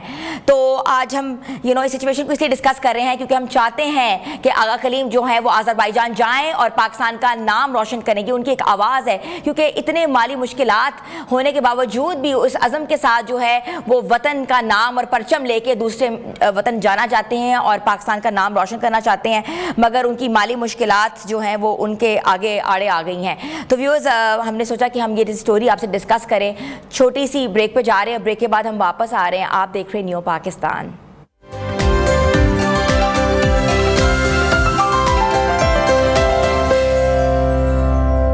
न्यू पाकिस्तान में आपको एक बार फिर से हम वेलकम कहते हैं। हम बात करते हैं इंटरनेशनल पॉलिटिक्स के हवाले से। दोहा कतर में मुनक़दा अरब इस्लामी ममालिक के हंगामी सरबराही इजलास ने खित्ते में बढ़ती हुई कशीदगी, ख़ुसूसन इसराइल की जानिब से क़तर पर किए गए हमलों के बाद एक मुनक़्क़िद और सख्त एलामिया जारी किया है। इजलास में वज़ीर आज़म पाकिस्तान शहबाज शरीफ, सऊदी वली अहद मोहम्मद बिन सलमान समेत मुतअद्दिद अरब इस्लामी ममालिक के सरबराहान ने शिरकत की। एलामिया में कतर पर इसराइली जारियत को बुज़दिलाना, गैर कानूनी और अमन की राह में सबसे बड़ी रुकावट करार देते हुए इसकी शदीद बदतरीन अल्फाज में मजम्मत की गई है। वाज़ेह किया गया है कि इसराइल का रिहायशी इलाकों पर हमला न सिर्फ कतर की खुद मुख्तारी पर हमला है, बल्कि खित्ते के अमन और आलमी इस्तेहकाम को भी खतरे में डालने के मुतरादिफ है। ख़ास तौर पर इन इमारतों को निशाना बनाया गया जो कि सालसी वफूद की मेज़बानी के लिए मुख्तस थीं। इस बात की अलामत है कि ये जारियत दरअसल तमाम अरब इस्लामी ममालिक के खिलाफ है। एलामिया में इस अमर को भी जोर दिया गया है कि कतर, मिस्र और अमरीका की सालसी कोशिशें खित्ते में अमन और गजा में जंग बंदी के लिए नहायत ही अहम है और इसराइल की जारियत इन्हीं कोशिशों को सेबेटॉज की दानस्ता साजिश है। शुरा ने फ़लस्तीनी अवाम के हक़ खुददारियत और उनकी तारीखी कानूनी हकूक़ की तौसीक़ करते हुए इसराइल के इस मनसूबे को यकसर मुस्तरद कर दिया, जिसके तहत 1967 की सरजमीन से फ़लस्तीनों को बेदखल करने और मकबूजा इलाकों को जम करने की कोशिश की रही है। इसे नस्ली तहतीर और इंसानियत के खिलाफ जुर्म करार देते हुए आलमी बरादरी ने फौरी कार्रवाई का मुतालबा किया है। एलामिया में यह भी कहा गया है कि इसराइल की पॉलिसियों ने फ़लस्तीनी अवाम को भूख, अद्वियात की किल्लत और इंसानी अलमियत से दो चार कर दिया है, जो खुलेआम जंगी जुराइम है। आलमी बरादरी ने मुतालबा किया है कि इसराइल पर पाबंदियाँ आयद की जाएँ और असले की फराहमी रोकी जाए और बैनुल अक़वामी अदालतों में मुकदमात चलाए जाएँ ताकि इसके जुराइम की सज़ा दी जा सके। इजलास में यह भी कहा गया है कि इसराइल की जानिब से किसी भी अरब या इस्लामी ममालिक को दोबारा निशाना बनाने की धमकियां इश्ताल अंगेजी है। आलमी इदारों और ताकतों को फौरी तौर पर ऐसे इक़दाम करने की ज़रूरत है जो खित्ते में अमन कायम रखने और ख़ुद मुख्तार ममालिक के तहफ़्फ़ुज़ को यकीनी बनाएंगे। अरब इस्लामी ममालिक ने फ़लस्तीनी अवाम के साथ मुकम्मल यकजहती का भी दावा किया है। इस सारी सूरत हाल पर हम बात करेंगे और बात करने के लिए हमारे साथ मौजूद है foreign affair expert Mansoor Jafar साहब, जिन्होंने हमें वीडियो लिंक पे ज्वाइन किया है। जी अस्सलाम वालेकुम। जी वालेकुम अस्सलाम। सर, बहुत ज़बरदस्त और संगीन सिचुएशन एक सूरत हाल है। एक तरफ तो मुस्लिम ममालिक इकट्ठे हो गए हैं और उन्होंने दो टोक जो है बयानिया जारिया किया है, और कतर पर इसराइली हमले को आप जो है वो किस नज़र से देख रहे हैं और इस एलामिये के ऊपर आप क्या कहेंगे? जहाँ तक तो कतर पर इसराइली हमला है जी, उसकी तो जितनी भी मजम्मत की जाए कम है। और मैं समझता हूँ कि ये जो एक इकट्ठ अभी देखने में मिला है हमें कल कतर के दारुल हुकूमत दोहा में अरब इस्लामिक समिट की सूरत में जी, जो उम्मीदें इससे वाबस्ता थी, फ्रेंकली स्पीकिंग उन उम्मीदों पर ये इज्तिमा जो है वो सरे मुँह बराबर भी जो है वो पूरा नहीं उतर सका, क्योंकि यही मौक़िफ़ जो मुख्तलिफ तकारीर में इख्तियार किया गया, मुख्तलिफ एलामिया की सूरत में इख्तियार किया गया, ये कोई ऐसा मौक़िफ़ नया नहीं है। और इसे कोई ठोस मौक़िफ़ इसलिए नहीं कहा जा सकता कि इसमें एक जारे मुल्क के जो हाथ है उसकी ज़्यादती रोकने के हवाले से कोई अमली इक़दाम कि जो एक मुश्तरका फोरम का खासा होते हैं और होने चाहिए थे, वो आपको इस किसी एलामिया में, बल्कि यहाँ पे तो जो अफसोसनाक सूरत हाल देखने को मिलती है वो तो OIC और अरब लीग के जो GCC कंट्रीज़ हैं, अरब लीग है, उसको दो अलग बॉडीज़ के तौर पे यहाँ पे देखा गया। और जो एलामिया जो पास किया गया कि जिसमें ख़ास तौर पे इस बात का इजहार किया गया कि एक मुश्तरका डिफेंस काउंसिल जो है वो बनाई जाए, जो GCC कंट्रीज़ का बेसिकली जिसे अपने तौर पे ये एक अरब दुनिया का या GCC कंट्रीज़ का नेटो कहते हैं, तो वो एक ऐसा फोरम बनाए कि जहाँ पे इस इसराइल की जो जारहियत है और जो खित्ते को दरपेश चैलेंजेस हैं उसके लिए एक मुश्तरका हिकमत अमली, तो मुश्तरका हिकमत अमली तो नामाजी में बन सकी है।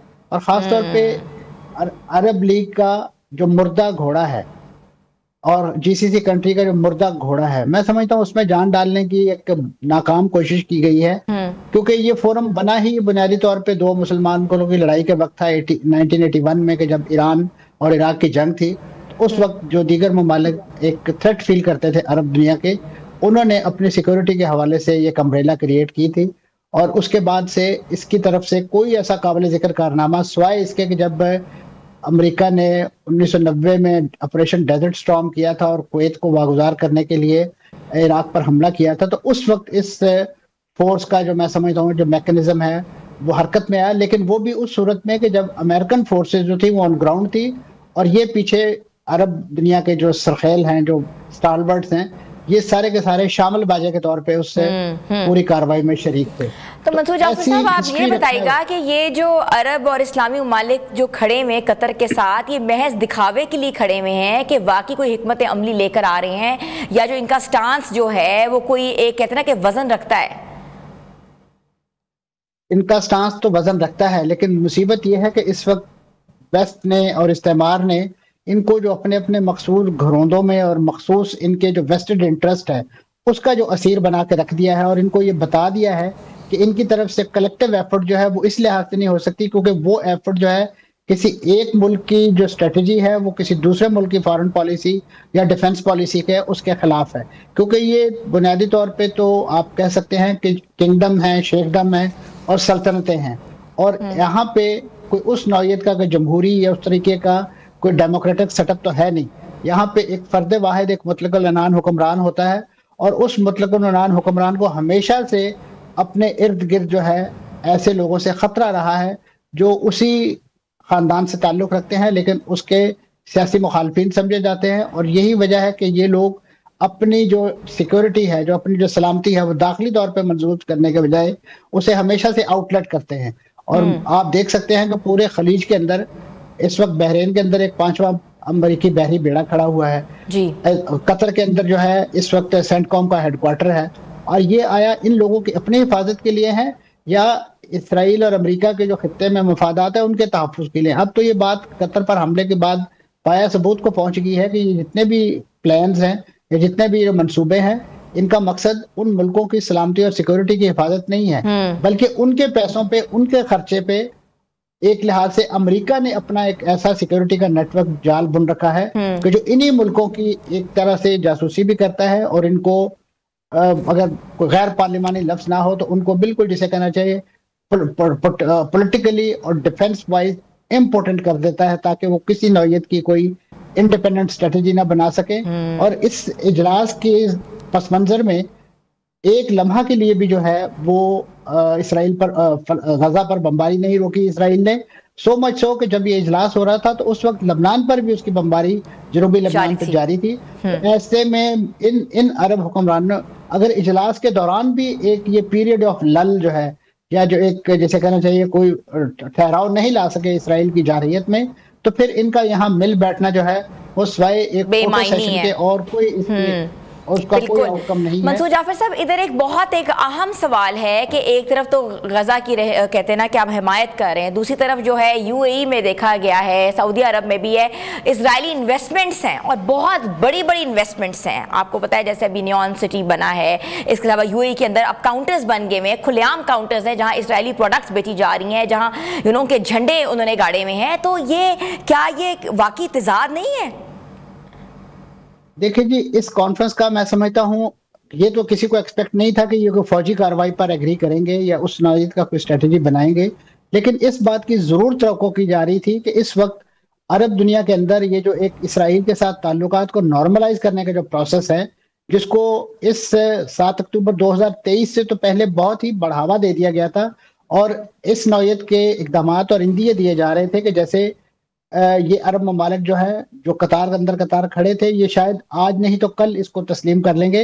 मैं समझता हूँ कि फ़लस्तीनियों ने और ख़ासतौर पे मुज़ाहमतकारों ने अपनी जानों पे खेल के उस कार्रवाई के बाद इस जो बगटट दौड़ता हुआ जो प्रोसेस था नॉर्मलाइजेशन का, उसके आगे ना सिर्फ बंद बांधा बल्कि इस वक्त दुनिया भर में जो इस वक्त इसराइल के खिलाफ नफरत है उसका इजहार खुद आपको नेतन्याहू के कल के बयान उस खिताब से मिलता है जो उन्होंने अपने अकाउंटेंट जनरल के ऑफिस में एक तकरीब में कहा कि जिसमें उन्होंने एतराफ़ किया कि इसराइल को इस वक्त आलमी तन्हाई का सामना है और इस वक्त यूरोपीय ममालिक जो हैं उनके वज़रा, उनके यहूदी आबादकार इंतहा पसंद तंजीमों के नुमाइंदों, उनके जो वहाँ पे बनने वाली प्रोडक्ट्स हैं उन पर इस वक्त अपने यहाँ पाबंदियां लगा रहे हैं, माशी पाबंदियां लगा रहे हैं, सफरी पाबंदियां लगा रहे हैं। तो ऐसे में अगर हम जो अरब दुनिया के जो कैपिटल हैं वो किसी भी प्रिटेक्स्ट में अगर उनके लिए बहुत ओपन है और वो वहाँ इजीली आ जा सकते हैं। आप देखिए कि इस कॉन्फ्रेंस के दौरान ये मुतालबा जो किया गया कि ये मुख्तलिफ ममालिक जो है वो इकदामात करें। इस कॉन्फ्रेंस के अंदर 3 ऐसे मुल्क शामिल थे कि जिनके इसराइल के साथ सफारती ताल्लुकात हैं, यूएई, बहरीन, मराकश और तुर्की। तो यकीनन उन्होंने एक इकदाम किया, लेकिन वो इस हद तक भी ऐलान नहीं कर सके या करवा सके कि हम कम से कम इस पूरे प्रोसेस के अंदर जो है वो अपने चले सफारती ताल्लुक खत्म नहीं, लेकिन उनको मुंजमद जंग के दिनों में आपके इल्म में है कि हमेशा सफीर वापस बुलवा लिए जाते हैं, चाहे वो मशवरे के नाम पे हो या एहतजाज के नाम पे हो। तो इन अरबों में इतनी भी हिम्मत और ताकत नहीं थी कि ये एक अलामती एहतजाज ही कर सके। तो इनसे क्या तवक्को रखी जाए कि ये फ़लस्तीनियों के लिए अपने गले कटवाएंगे या अपने खजानों के मुंह खोल देंगे। इस वक्त इनकी तरफ से जो इमदाद के शोशे या तस्वीरी झलकियां नजर आती हैं वो सिर्फ और सिर्फ अपने लोगों को पैसिफाई करने के लिए है कि देखिए जी हम तो उनकी बड़ी मदद कर रहे हैं।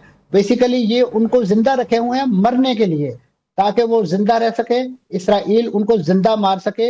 इसराइल ने तो उनको भूखे मारने के लिए भी स्ट्रेटजी बनाई है, लेकिन हम किसी के कानों पे अगर जू नहीं रेंगी तो इन अरब हुक्मरानों के कानों पे जू नहीं रेंगी कि जो इस वक्त सिर्फ और सिर्फ जो है अपने जुब्बे दस्तार संभाल के जो है वो कतार अंदर कतार फोटो खिंचवाकर बड़ा अपने आप को सूरमा समझ रहे हैं। अच्छा मंसूर जाफर साहब, आपने कहा है कि इजराइल जो है वो आइसोलेशन का शिकार है और लोगों ने उनकी प्रोडक्शन के ऊपर भी ना बिल्कुल कहते हैं कि मना कर दिया गया है कि to become a part of that. इजलास के बाद खित्ते में इजराइल और अरब दुनिया के ताल्लुकात पर क्या असर पड़ेगा, जबकि हमें ये पता है कि वैसे इंटरेस्ट भी हैं, इन्वेस्टमेंट्स भी हो रही हैं, बिसाइड्स द फैक्ट कि सफारती ताल्लुकात उस तरह नहीं रहेंगे? देखिए सफारती ताल्लुकात जो है वो कोई रोजमर्रा की चीज नहीं होती। वो आपने एक बार किसी से उस्तवार कर लिए हैं तो उसके नीचे जो बेसिकली मोडालिटीज जो तरीका का है, जो डे टू डे बिजनेस है वो एज यूजुअल चल रहा है। यानी आपको इस वक्त भी इसराइल के जो शहरी हैं वो आपको यूएई का दौरा करते हुए दिखाई देंगे, बहरीन जाते हुए दिखाई देंगे, दीगर जो मराकश है उनके साथ भी उनके सारे मामला जो है वो चल रहे हैं। सूरत हाल तब बिगड़ती है कि जब इन मुल्कों के इसराइल के जो शहरी हैं, यकीनन वो कई कई मुल्कों की शहरियत रखते हैं, वो जब दूसरे मुल्कों को ट्रैवल करें तो उन्हें खौफ लाहक हो कि हमें वहां गिरफ्तार कर लिया जाएगा, हमारे पर पाबंदियां लगा दी जाएंगी। और इस नौइयत का जो खौफ है इस वक्त इसराइल के किसी सिटीजन के अंदर मौजूद नहीं है। मैं समझता हूँ उनसे बढ़कर, इन अरबों से बढ़ के तो मगरब और यूरोप ने, आप देखिए कि बरतानिया जो इस मसला फलस्तीन को क्रिएट करने वाला है, बाल्फोर डिक्लेरेशन का प्रोपोनेंट है, उसके यहाँ एक अहम ऐलान देखने को मिला है कि जो सरकारी वहां पे मिलिट्री एकेडमी है हैंडसर्ट्स, उसमें अगले साल से इसराइली जो फौजी है उनकी इनरोलमेंट जो है उस पर पाबंदी लगा दी गई है। ये वो इकदामात हैं कि जो मैं समझता हूँ इस वक्त जरूरी थे इसी नौइयत के, और इनकी तो उससे बड़ी इन्वेस्टमेंट वहां पे मौजूद है। आप देखिए कि कितने बड़े पैमाने पे अरब दुनिया जो है असला लेती है, खरीदती है। कतर की मिसाल लीजिए, तकरीबन 18-19 बिलियन डॉलर उनकी डिफेंस स्पेंडिंग है।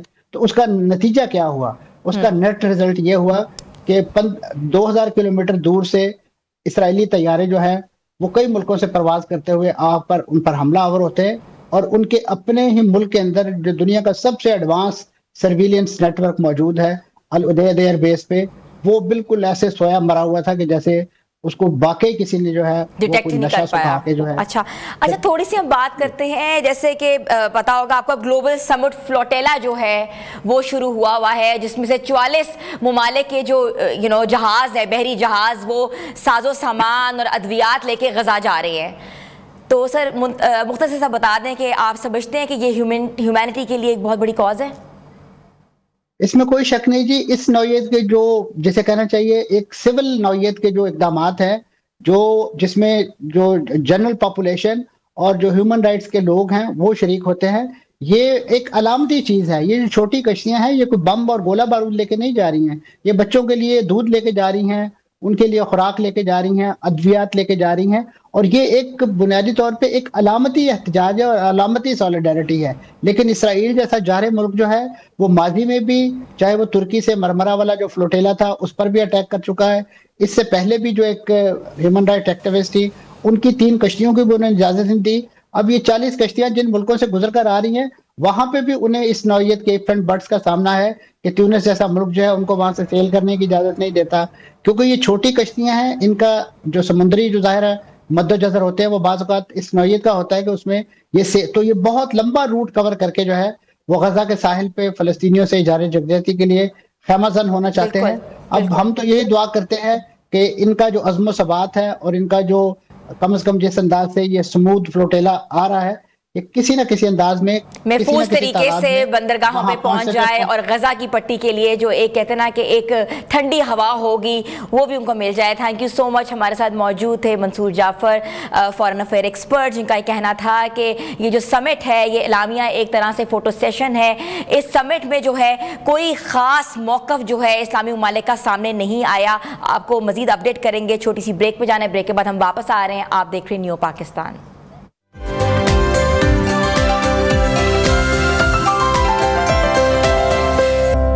न्यू पाकिस्तान में आपको एक बार फिर से हम खुशामदीद कहते, थोड़ी सी बात करते हैं सेहत के हवाले से। और व्यूअर्स, सेहत से जुड़ी एक नहायत अहम और अफसोसनाक खबर ही है जिन्हें हालिया दिनों में सबको गमज़दा कर दिया है। सोशल मीडिया के नन्हे स्टार अहमद शाह के छोटे भाई उमर शाह के इंतकाल की खबर जंगल की आग की तरह फैल गई है। इब्तदाई मालूमात के मुताबिक नन्हे उमर शाह की मौत की वजह भी सांस की नाली बंद होना और दम घुटने की वजह से बताई जा रही है। ये मामला सिर्फ एक ख़ानदान का ही नहीं बल्कि एक बड़े समाजी और तबी मसले की इक्कासी करता है।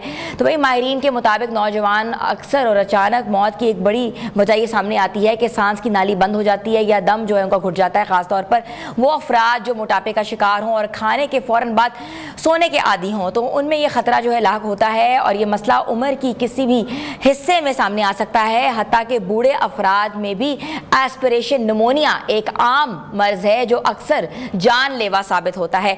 हमारे सामने ये सवाल खड़ा है कि आखिर इस मसले की वजूहात क्या हैं? कौन सी ऐसी अलामात हमें जो फौरी तौर पर मोहतात कर सकती हैं? क्या वाकई फौरी तबी इमदाद से ऐसी कीमती जानें बचाई जा सकती हैं? और वालिदैन अपने बच्चों को इस खतरनाक सूरत हाल और मोटापे जैसे मसाइल से कैसे महफूज रखते हैं? इस हवाले से हम बात करेंगे। बहुत इंपॉर्टेंट खबर है। सोशल मीडिया में पूरी ये खबर जो जंगल की तरह फैल गई है और बाकी दिल भी बहुत गमज़दा है। तो हम वेलकम करते हैं डॉक्टर मोहम्मद राशिद खान को जो सबसे स्पेशलिस्ट हैं चाइल्ड ओबेसिटी के हवाले से। तो सर, इतना बड़ा जो वाक़या हुआ है आपको पता है, और एक बच्चा जो बहुत प्रोमिनेंट स्टार था, हर शो का हिस्सा रहा है, आपने देखा है उसके बड़े ज़बरदस्त किस्म के एक्ट्स होते थे, थोड़ा सा ओबीस था। तो ये जो वजह हुई है ये ओबेसिटी की वजह से हुई है? देखिए है ना, इसमें जो सबसे इम्पोर्टेंट चीज़ है ना, मैं अभी मुझे पूरा पाकिस्तान सुन रहे हैं, माँ बाप सुन रहे हैं। हमारे यहाँ जो सबसे सोर पॉइंट है ना, जो सबसे सोर पॉइंट है वो है चाइल्डहुड ओबेसिटी। हम लोग एक्चुअली इस प्रॉब्लम में अभी तक गिरफ्तार हैं। हम लोग अभी तक अपने आप को उसमें से निकाल नहीं सके हैं कि माएँ अपने बच्चों को पोर्ट्रे करती हैं कि ये मेरा बच्चा मोटू है, ये देखिए ये ऐसा है, ये वैसा है। अब आप इसी तरह से देख लें, अहमद और उमर दोनों को अगर आप देखें तो दे आर ओबीस, ठीक है, और इसी तरह से उमर भी ऐसे ही था। और बेसिकली ये बच्चे वो हैं जो अभी आप ये देख लें, हमारे घरों में बच्चे क्या करते हैं। हमारे घरों में बच्चे जो है, अब वो फिजिकल टाइम ख़त्म हो गया, वो जो एक्सरसाइज का, भागने दौड़ने का वो वाला काम जो है ना, वो तो रहा ही नहीं है। अब बच्चे क्या करते हैं, they are having a screen with them, they are having a book with them, और या उनके पास बिस्तर होता है या उनके पास खाना होता है। तो this is how they are doing. अब सबसे इम्पोर्टेंट चीज़ क्या, देखें इस वक्त हम जिस और ये जो बात है ना, उमर की मौत ने हमें इस चीज़ पे सोचने में मजबूर कर दिया है कि हम अपने बच्चों को क्या करें। सबसे इम्पोर्टेंट चीज़ ये है, बच्चों को प्लीज़ थोड़ा सा फिजिकल करें, ठीक है। उनके लिए टाइमिंग रखें कि तुमने मतलब फ़र्ज़ करें कि 4 से 5 बजे तुमने you should be in the ground. Screen time कम करें, स्क्रीन टाइम को कम करें, क्योंकि हमारे बच्चे they are stuck in the screen. और आप ये देखें कि मैं अभी क्या नाम है, कल ही ये पढ़ रहा था, हमारी 1990 में जो रेशो थी ओबेसिटी की, चाइल्डहुड ओबेसिटी की, दैट वाज ओनली 14%। 14% थी सिर्फ, जो कि अब 40 से 50% में चली गई है। हाफ पॉपुलेशन जो है यस, बच्चों की हाफ पॉपुलेशन इज ओबीज। और हम लोग, हमारा प्रॉब्लम क्या है? हमारा मसला ये नहीं है कि बच्चे, अब जाहिर है बच्चे तो बेचारे वो इस तरह के हैं ना, अब वो तो उन्होंने खाना है। अब हमारे माँ बाप जो हैं, हमारे जो लोग हैं, वो कहते हैं, खास तौर पे माएँ, ये बड़ा इंपॉर्टेंट पॉइंट है, माएँ हमेशा इनकरेज करती हैं बच्चों को खिलाने में, ठीक है, कि नहीं इसको खाता रहने दो, इसको ये करने दो, उस बेचारे ने पढ़ना भी है, उसने ये भी करना है। हम ये सोचते हैं बच्चा पैदा होता है तो पतला है, मोटा नहीं हो रहा, मोटा नहीं हो रहा, मोटा नहीं, जब मोटा होता है तो परेशान होती है कि इसको पतला कैसे करें। तो ये क्या एक नोशन है, ये कोई मेंटली कोई हमारे मसाइल हैं या हमें कोई सोशल प्रेशर्स हैं? देखें, आपने बड़ी अच्छी बात की है ना, एक्चुअली ये हमारे मसाइलों में से सबसे बड़ा मसला है, ठीक है। हम लोग अपने आप को एक्सेप्ट नहीं कर सकते कि हमारा बच्चा जो है ना एक नॉर्मल लगे, ठीक है। और जो छोटा जब होता है ना, असल में प्रॉब्लम वहां से शुरू होती है, जब वो बेचारा छोटा होता है ना, छोटा होते ही ना वो कहते हैं यार इधर गुबलू गुबलू हो, मोटा मोटा सा जरा हो। अच्छा, वो जब मोटापे का जो हिसाब बढ़ता है, अब आप ये देखें कि वो बच्चा जब स्कूल गोइंग शुरू होता है, उस वक्त भी माँ का होता है कि देखो मेरी टीचर, उसकी टीचर ने भी कहा क्या है, गोलू था, आ गया, ये ऐसे है, ये वैसे। भाई वो तो चीज़ें ठीक हैं, लेकिन बच्चे का आगे क्या बनेगा? अब वही बच्चा जिस ट्रैक पे वो पड़ गया ना, अब वो जब 6, 7, 8 साल का हो गया, अब उसकी जो आदतें जो बनी हुई हैं, you can not treat them. अब वो आप उसको जब मर्जी कर लें, उसने वो जो खाना है उसने खाना है, जो उसने पीना है वो उसने। अब आप देखो एक और इसी से एक और चीज़ याद आ गई मुझे, हमारे यहाँ क्या प्रॉब्लम है सबसे बड़ा, सॉफ्ट ड्रिंक्स। अब वो इस तरह की सॉफ्ट ड्रिंक्स आ गई हैं कि जी वो आपको जो है ना ये एक्टिव रखेगी, ये वैसे करेगी, एनर्जी ड्रिंक्स भी, एनर्जी ड्रिंक्स, और मतलब इट्स अ हेल ऑफ क्या नाम है, आपके पास जो है ना एक जंक फूड है।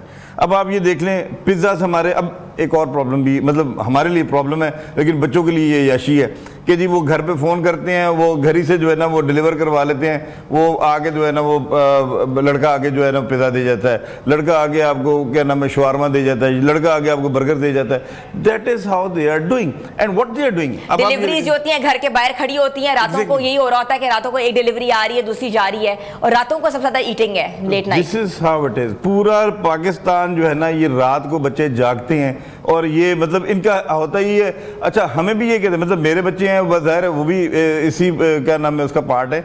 अब वो बहाना ये लगाते हैं कि बाबा हमने रात को पढ़ना होता है इसलिए ना कुछ हम थोड़ा बहुत कुछ खा लेते हैं। ओ भाई कितना पढ़ दे, हम लोग भी तो पढ़े हैं ना। तो मतलब बात ये है, ये लेम एक्सक्यूजेज है, और हमें बेसिकली इसको बड़ा सीरियसली सोचना चाहिए कि हमारी कौम को ये सोचना है कि हमने अपने बच्चों को क्या करना है। हमने उनको उम्र की तरह छोड़ देना है और वो बेचारे जो है क्या नाम है एस्पिरेशनल निमोनिया के साथ मर रहे हैं। बिल्कुल राशिद साहब, ये बताइएगा कि एस्पिरेशन निमोनिया है क्या? है ना, बड़ा अच्छा सवाल है। देखें प्रॉब्लम क्या होती है, बच्चे जब ओबीज होते हैं ना, और उनकी जो ईटिंग हैबिट्स है, जो डाइटिंग हैबिट्स, अब वो बच्चा खाए जा रहा है, खाए जा रहा है, खाए जा रहा है।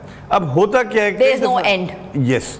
अब उसका होता क्या प्रॉब्लम है कि एक हमारे ना स्फिंक्टर होता है, जो हमारी खाने वाली नाली है ना, जहाँ ये मैदे में जा रही होती है ना, इधर एक LOS होता है, लोअर इज़ोफेजियल स्फिंक्टर कहते हैं उसको हम। नॉर्मली ये बड़ा टाइट होता है, और इसका काम ये होता है कि ये इसने जो भी चीज़ अंदर चली गई ना, वन वे ट्रैफिक होती है, अंदर जो कुछ चला गया उसको उसने ऊपर से बंद कर देना ताकि वो चीज़ वापस ना आए। ठीक है। अब जो ओबीज बच्चे होते हैं ना, इनमें अक्सर ये प्रॉब्लम हो जाता है कि इतनी है वो, क्योंकि वो असल में हम उसको आराम देते ही नहीं है उस स्फिंक्टर को, वो हर वक्त तो हम खा रहे होते हैं। अब होता क्या है कि कई दफ़ा वो रिलैक्स कर जाता है, वो ढीला पड़ जाता है। द मोमेंट इट्स गेट ढीला, अब वो क्या होता है कि जाहिर है जो हमारा स्टमक है उसने तो जैसे ही फूड अंदर आ गया उसने उसको चर्न करना है। स्टमक तो ये कर सकता है ना, और ऊपर से LOS बंद होता है तो खाना चर्न होकर फिर आगे इंटेस्टाइन की तरफ जाता है। अब ये बेसिकली प्रॉब्लम होता है बच्चों में कि अगर ये लैक्स कर गया ऊपर वाला स्फिंक्टर, अब वो खाना जब वो चर्न करता है क्या नाम है हमारा स्टमक, तो वो वापस आता है रिवर्स। एग्जैक्टली वो वापस आता है, वो वॉमिट आती है। अब वो बच्चा उम्र actually he was sleeping at that time, तो जब भी उसके जो है ना क्या नाम है हलक में आया या कुछ हुआ, वो ओबेसिटी की वजह से अपने आप को उठा नहीं सका कि वो मतलब कुछ करे या कोई मतलब वो उस तरह से कर दे, वो ही उसको एस्पायर कर गया। अब वो जब क्या नाम है सांस वाली नाली में गया, इट गॉट चोक्ड, चोक हो गया। और आप ये देखें कि the moment it gets choked it is very difficult to survive the person. कितना मुश्किल है माँ बाप के लिए इस तरह की चीज़ें फेस करना। मैं तो यही सोच रही हूँ, कल से जो न्यूज़ आई हुई है on social media, it had like it's such a heart wrenching चीज़ कि कोई डिजीज़ नहीं है बच्चे को, कोई प्रॉब्लम नहीं है, और पेरेंट्स जो हैं वो एकदम से शॉक में, क्योंकि आउट ऑफ नोवेयर उनका बच्चा जो है वो रातों रात चोक कर गया। देखें यही इंपॉर्टेंट चीज़ है हमें, मुझे एक्चुअली, क्योंकि इसकी जो डेथ की जो वो है ना इवेंट, इसको मैं लोगों को बेसिकली बताना चाहता हूँ कि प्लीज़ अपने बच्चों पे खाने का कंट्रोल करें। अब है ना, आप देखें हमारी भी माएँ थी ना, वो एक हाथ में रोटी होती थी, एक हाथ में उनके ना डंडा होता था, और वो हमें जूते मार मार के और हमें घर से बाहर निकालते थे कि जाओ जाके क्या नाम है खेल के आओ, ऐसे करो वैसे करो। तो हम लोग ये कुछ करते थे। तो उस वक्त तो जंक फूड वगैरह नहीं होता था, लेकिन उस वक्त जो है हम लोगों की फिजिकल एक्टिविटी बहुत होती थी और इसी तरह से चीज़ें चलती थी। लेकिन अब चीज़ें बिल्कुल रिवर्स हो गई हैं। अब हम लोग अभी, अब माँ बाप से पूछे ना, माँ बाप पता क्या कहेंगे आपको? माँ बाप को ये है कि देखें जी बात ये है कि बाहर के हालात ठीक नहीं है, बच्चा कोई जो है ना कोई अगवा हो जाए, कुछ हो जाए या कोई ऐसी चीज हो जाए, तो मतलब this is what the excuses they are making. तो हमें बेसिकली देखें, अगर ऐसी भी चीज है ना, तो आप कम से कम घर में बच्चे को एक क्या नाम है वो जो एक्सरसाइजर होता है ना, साइकिलिंग, वो लेके दे सकते हैं कि वो घर पे अगर फर्ज करे उसने रहना है तो कम से कम वो अपनी एक्सरसाइज तो करे ताकि अपने आप को एक नॉर्मल महसूस करे। अब यही बच्चे, जो एक और प्रॉब्लम इनके साथ क्या होता है, जब ये मोटे हो जाते हैं ना, दे बिकम डायबिटिक। अब मैं आपको बताऊं, इसकी 3 कैटेगरीज हैं जो ओबेसिटी की हैं। एक है आपका बिहेवियरल सेटअप, दूसरा है आपका फेमिलियल सेटअप, तीसरा है आपका सोशियो इकोनॉमिक। ये 3 फैक्टर्स मिलते हैं तो देन पर्सन गोज टुवर्ड, बच्चा गोज टुवर्ड दी ओबेसिटी। अब बेसिकली बिहेवियरल क्या है कि जी उसने, वो बैठा हुआ है, बस उसने हिलना नहीं है, उसने बस स्क्रीन उठानी है, वो देखनी है, उसने पढ़ाई कर लेनी है, उसने वहीं खाना खाना है और वहीं उसने लेट जाना है, वहीं उसने सो जाना है, कोई फिजिकल एक्टिविटी नहीं है। 1 2 इज फेमिलियल। देखिए अगर फैमिली में डायबिटीज वो ओबेसिटी है ना, तो फिर माँ बाप को शुरू से ही चाहिए कि बच्चे को इतना मोटा ना होने दें। वो दे शुड नो कि नहीं भाई वह हम लोग भी सारे मोटे हैं, फैमिली सारी मोटी है, तो हमें इसका बहुत ख्याल रखना है। और 3rd है सोशियो इकोनॉमिक। अब देखें जितने हमारे हाई सोशियो इकोनॉमिक लोग हैं उनके बच्चे सारे इसी तरह के, टाइम नहीं है, मतलब फिजिकल एक्टिविटी का टाइम नहीं है। अब वो घर से, मतलब मेरा ख्याल है कि अगर कोई 30-40 मीटर भी स्कूल होगा ना तो वो गाड़ी पे जा रहे होंगे, पैदल नहीं जाएंगे, मार्केट नहीं जाएंगे, पैदल बिल्कुल चलेंगे नहीं। That is how it is। हमें इस चीज को, फिजिकल एक्टिविटी जो है ना, हमें फिजिकल एक्टिविटी को ज्यादा उजागर करना है ताकि हम जितना फिजिकल होंगे उतनी जल्दी हम इन चीजों में, देखिए प्रॉब्लम क्या होता है जब हम अपनी एनर्जी बर्न नहीं कर सकते ना, फिर वो अंदर हमारे चढ़ जाती है। Thank you so much. हमारे साथ मौजूद है डॉक्टर मोहम्मद राशिद खान जो कि चाइल्ड ओबेसिटी पे काम करते हैं। उनका यही कहना है ये जो एपिसोड हुआ है ये बिल्कुल एक शॉक है पेरेंट्स के लिए, क्योंकि वो बच्चे जो रात को खा के सो जाते हैं और एकदम से चोक कर जाते हैं और जो खाना है जो सांस की नाली में चला जाता है, ये बहुत ज़्यादा जो है ये केसेस जो हैं ये हो रहे हैं। और पाकिस्तान का 50% जो बच्चा है वो इस वक्त मोटापे का शिकार है, तो ये पेरेंट्स के लिए बहुत अलार्मिंग सिचुएशन है। तो व्यूअर्स छोटी सी ब्रेक पे जा रहे हैं, ब्रेक के बाद हम वापस आ रहे हैं। आप देख रहे हैं न्यू पाकिस्तान।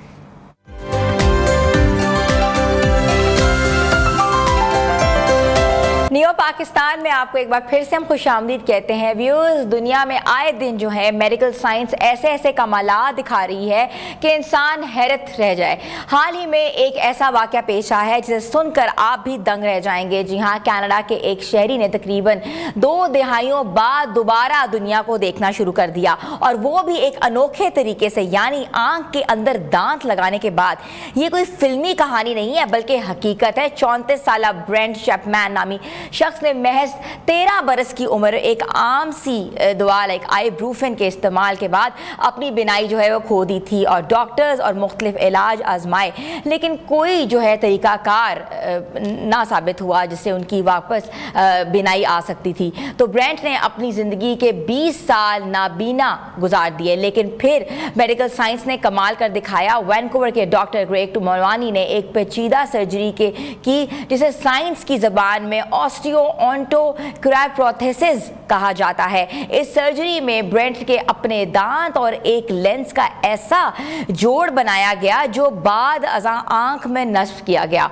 इस पूरे अमल के 2 अहम मराहिल थे। पहले मरहले में दांत के साथ जुड़ा हुआ लेंस गाल के अंदर रखा गया था ताकि वहां टिश्यू बन सके जो बाद में आंख की नई सतह के तौर पर काम कर सकेगी। और फिर दूसरा मरहला है वो लम्हा था जब ये जोड़ आंख में फिट किया गया था ताकि रोशनी दोबारा आंख के अंदर हिस्सों में भी पहुंच सके। सके। और व्यूज़ सर्जरी के बाद जो है वो लम्हा भी आया जब ब्रेंट की बीनाई वापस आना शुरू हो गई और रिपोर्ट्स के मुताबिक अब उनकी नज़र जो है 20/30 और 20/40 तक जो है पहुंच चुकी है, यानी अब वो हाथों की हरकत और अपने इर्द गिर्द जो है दुनिया को जुज़वी तौर पर देख सकते हैं। ये वाक़या इस बात का सबूत है कि जदीद साइंस और सर्जरी के तरीक़ेकार अब मुमकिन से जो चीज़ें हैं और नामुमकिन से जो मसाइल थे वो मुमकिन बना सकते हैं और शायद मुस्तकबिल करीब में ऐसी ही इनकलाबी टेक्नोलॉजीज़ लाखों नाबीना अफराद की ज़िंदगी बदल देंगी। और तो व्यूज़ इस आपको स्टोरी से आपको समझ आई है कि जज्बाती थोड़ी सी क्लोजिंग लाइंस हैं और ये वो लाइंस हैं कि बिनाई जो है कि रोशनी वापस मिलना जो है किसी अंधेरी दुनिया के मुसाफिर के लिए एक नई ज़िंदगी है। दुनिया जो है वो रंगों से भरी है, रंगों का शुमार है और बेरंग ज़िंदगी किसको पसंद है? तो बेरंग ज़िंदगी तो किसी को पसंद ही नहीं है। और आँखों से जो खूबसूरती ना देख पाए, आँखों से जो अपनी चीज़ों की अक्कासी ना कर पाए या अपने हुस्न को ना देख पाए, तो ऐसी बेरौनक ज़िंदगी जो है वो अल्लाह ना करे किसी के भी नसीब में आए। और बिनाई जो है एक बहुत बड़ी नेमत है और जो लोग नाबीना हैं वो भी अल्लाह ताला उनके लिए आसानी पैदा करे और ऐसी टेक्नोलॉजीज़ पाकिस्तान में भी आके काम करें और ऐसे टेक्नोलॉजीज़ जो हैं वो पाकिस्तान के उन तमाम लोगों के लिए जो हैं वो एक नेमत साबित हो। तो व्यूज़ हमने आपसे एक वाक़या शेयर किया, बहुत ज़बरदस्त किस्म का वाक़या था जिसने दुनिया में एक तरह से तहलका मचाया हुआ है कि नाबीना अफराद जो हैं अब बिनाई जो है वो हासिल कर सकते हैं। और टेक्नोलॉजी जैसे तरक्की कर रही है, AI तरक्की कर रही है, वैसे ही जो है साइंस और टेक्नोलॉजी ने कहते हैं कि होशरुबा तरक्की की है और दिन ब दिन कोई ना कोई नई चीज़ जो है वो सामने आ जाती है। तो आपको हमारा आज का प्रोग्राम कैसा लगा? अपना फीडबैक ज़रूर दीजिएगा, हमारे सोशल पेजेस में जाएँ और कॉमेंट कीजिए। आपका फीडबैक हमारे लिए एक बहुत पॉजिटिविटी लाता है। तो मिलेंगे कल नए प्रोग्राम के साथ। अपनी होस्ट हिना सलमान को इजाज़त दें, तब तक के लिए अल्लाह हाफ़िज़।